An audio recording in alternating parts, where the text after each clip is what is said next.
ओडिशार प्रत्येक छात्र छात्री मानक मोर यही यूट्यूब चैनल को स्वागत जनाऊँगी। आज आम कौन देखा ना कोर पेपर 8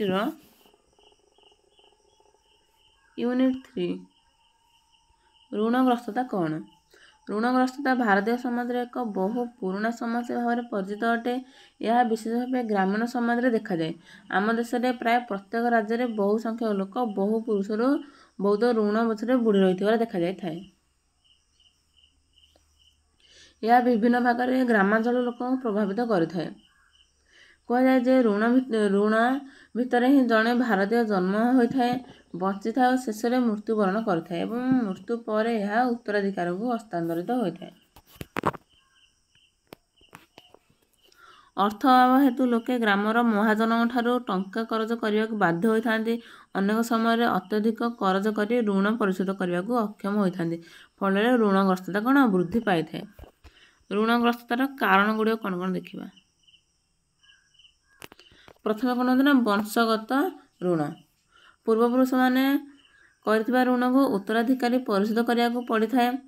पितृ ऋण को परिशोध करने को व्यक्ति बाध्य होता है, कारण ऋण परिशोध करने धर्म नैतिक कर्तव्य अटे। तेणु ऋण परिशोध करने को व्यक्ति को जमी बाड़ी बिक्री करने पड़ी था कि पुणी थे अन्य महाजन ठारू कर्ज करने को पड़ी था। तापर सेकेंड कौन आसा मकदमा। विशेष भाव गाँ गहली में माली मकदमा हार अधिक। जना जाए जे अधिकांश लोक ग्रामांचल ही कोर्ट कचेरी को आसी था।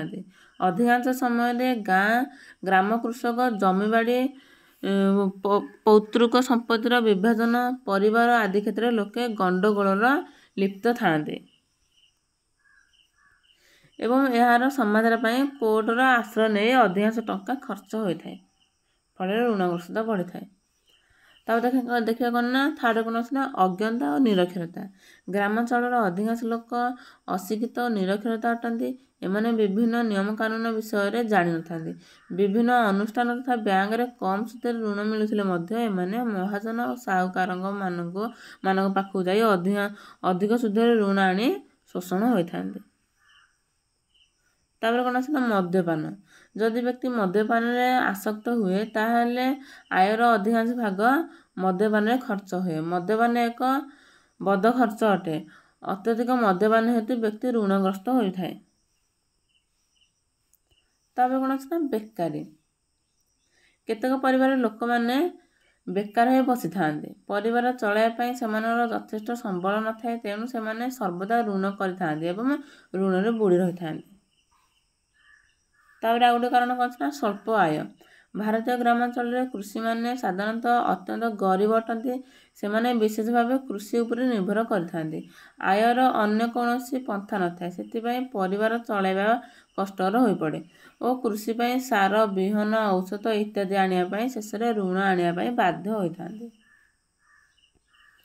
आ गोटे कारण कौन अच्छे ना सरकार अवहेला और से त्रुटिपूर्ण राजस्व व्यवस्था। आउ कौन अच्छे ना बजार सुविधार अभाव। तार कौन अच्छे ना कुटीर शिल्पर अधपतन।